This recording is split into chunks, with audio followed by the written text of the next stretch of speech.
7 milliards. D'œuvre qualifiée, bien qualifiée pour l'industrialisation. Et les locations, une location fantastique du point de vue de chaîne d'approvisionnement de proximité, nearshoring. L'Allemagne dispose du capital et la technologie. Et donc on voit 7 milliards d'échanges, 7 milliards d'euros entre l'Allemagne et le Maroc. Maintenant, à peu près 40 en 2024. 000 Marocains travaillent pour les entreprises allemandes en direct. Et le plus grand est Léonie, un fournisseur dans l'automotive avec à peu près 18 000 employés ici au Maroc. On a ouvert dernièrement une toute nouvelle usine hypermoderne à Agadir avec 1 000 employés. La perspective, c'est 3 000 employés. Donc, c'est comme titre d'exemple, des succès. Et c'est ce que vous êtes en train de dire, excusez-moi de vous interrompre, ce que vous êtes en train de dire, finalement, c'est que ce que cherche l'Allemagne ici au Maroc en s'installant, enfin les entreprises évidemment allemandes, essentiellement des PME, on sait qu'en Allemagne, il y a beaucoup d'entreprises familiales. Ce sont de grandes entreprises familiales, pas comme celles qu'on a ici au Maroc en tout cas. Elles cherchent surtout la main-d'œuvre des ingénieurs, c'est ça? La main-d'œuvre aussi des services. C'est plus en plus des entreprises qui s'intéressent pour le service. La logistique, aussi l'ingénierie.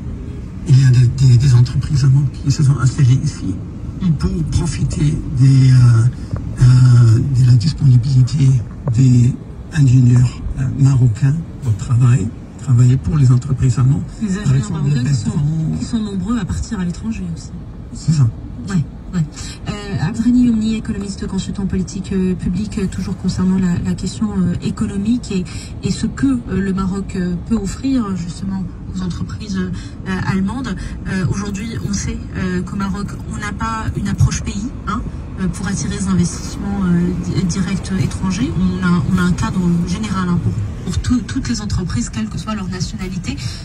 Est-ce qu'on gagnerait à établir un cadre particulier? Est-ce que ce serait intéressant pour nous, justement, pour capter davantage d'entreprises allemandes? Elles sont 300 aujourd'hui au Maroc, je parle sous votre contrôle, et 40 000 emplois créés directs. En tout cas, encore une fois, ça reste timide par rapport au potentiel quand on parle d'une puissance économique, industrielle, telle que l'Allemagne. C'est pas la faute de l'Allemagne. Voilà, c'est pas la faute de l'Allemagne parce que j'ai fait comme monsieur l'ambassadeur Dolger, moi j'ai préparé aussi et j'ai fait un comparatif avec la Turquie. Au-delà des relations historiques migratoires, mais par exemple en Turquie il y a 8000 entreprises allemandes. 8000. Donc nous avons 250. Après il y a 500 000 emplois créés par les entreprises allemandes en Turquie. Et puis il y a 80 milliards d'euros de chiffre d'affaires. Donc on revient encore une fois à l'histoire. Non, je ne reviens pas à l'histoire. Nous ne sommes pas une bonne piste d'atterrissage parce que l'Allemagne, son modèle industriel, il est construit sur l'atomisation de l'industrie partout dans tous les landes. Et puis il y a le Mittelstand, le modèle d'entreprise intermédiaire qui est industriel et qui est manufacturière. Nous n'avons pas développé des entreprises manufacturières ici au Maroc pour pouvoir accueillir des investissements directs étrangers, même si on peut avoir une main-d'œuvre. C'est pour ça que l'Allemagne, et moi je crois, c'est mon espoir, c'est que peut-être avec l'Allemagne, on pourrait faire une montée en gamme dans la formation professionnelle pour amener des Marocains et des Allemands. C'est ce que les Turcs ont fait, les Turcs allemands ont fait en Turquie, c'est qu'on a monté des petites structures pour produire. Je prends l'exemple de l'électroménager. Tout l'électroménager allemand que nous avons au Maroc est fabriqué en Turquie. Il faut le savoir ça. Ça veut dire que si nous avons un transfert de technologie et si nous avons des capitaux marocains qui sont prêts à prendre le risque à faire seulement 15% de rendement et pas 150%, dans ce cas, on pourrait, parce que les Allemands, leur problème c'est très simple. C'est une société qui produit. C'est pas une société qui consomme. Je vais vous donner un exemple très simple. Cette année, c'est une très très mauvaise année pour l'Allemagne. Très très mauvaise. Vraiment une des plus mauvaises. L'excédent commercial de l'Allemagne, c'est 240 milliards d'euros. C'est 2 fois le PIB du Maroc. 240 milliards d'euros. C'est 2 fois le PIB du Maroc. Vous vous rendez compte, l'excédent commercial. Et c'est une très mauvaise. Là, on est en récession, moins 0,2%. Donc oui, moi je pense qu'avec l'Allemagne, il y a quelque chose. C'est-à-dire pour changer de nouveau modèle de développement, il y a quelque chose à faire avec l'Allemagne. Si des capitaux mixtes allemands et marocains peuvent travailler ensemble pour construire des petites manufactures, d'abord pour commencer d'abord à substituer l'importation et de fabriquer de l'électroménager localement avec des marques allemandes. Et ça, c'est largement faisable, c'est pas compliqué. Et après, de former des ingénieurs en alternance, parce qu'à chaque fois, que nous discutons avec des Européens, on leur dit il faudrait nous prendre de l'immigration. Mais la solution est de pouvoir produire localement et d'améliorer le pouvoir d'achat et de créer de l'industrie locale. Et je pense que c'est le rêve aujourd'hui de plus en plus d'Européens de ne plus voir cette Afrique qui envoie des gens avec des problèmes, mais d'aller chercher des solutions.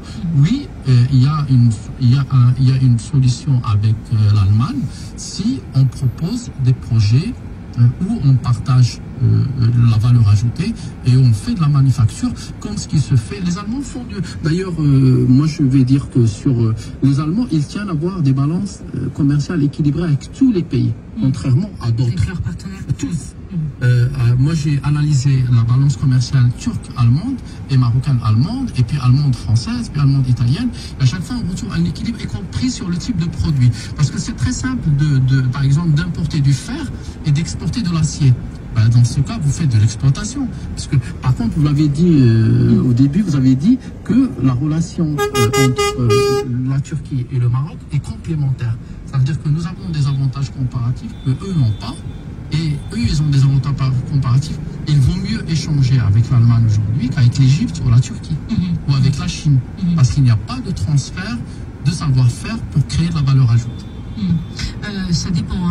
Dans tous les débats que j'ai fait sur la Chine, les opérateurs chinois, ils vous disent si vous demandez le transfert de technologie, nous on y va. Encore faut-il le demander. Des fois, c'est les Marocains qui ne demandent pas le transfert de technologie. C'est pas ce qu'ils ont fait depuis 25 ans en Afrique noire. J'ai pas vu ça. Très bien. J'ai vu des mines qui ont été vidées, mais j'ai pas vu des transferts de technologie ou des usines ouvertes dans les pays africains que j'ai visités. Je me fie au témoignage mais moi je me fie à ce que je vois aussi. D'industriels, de professionnels, effectivement. Il n'y a pas de souci. Les deux situations peuvent coexister. Voilà, هذا اللقاء مع l'ambassadeur d'Allemagne ومع l'industriel marocain.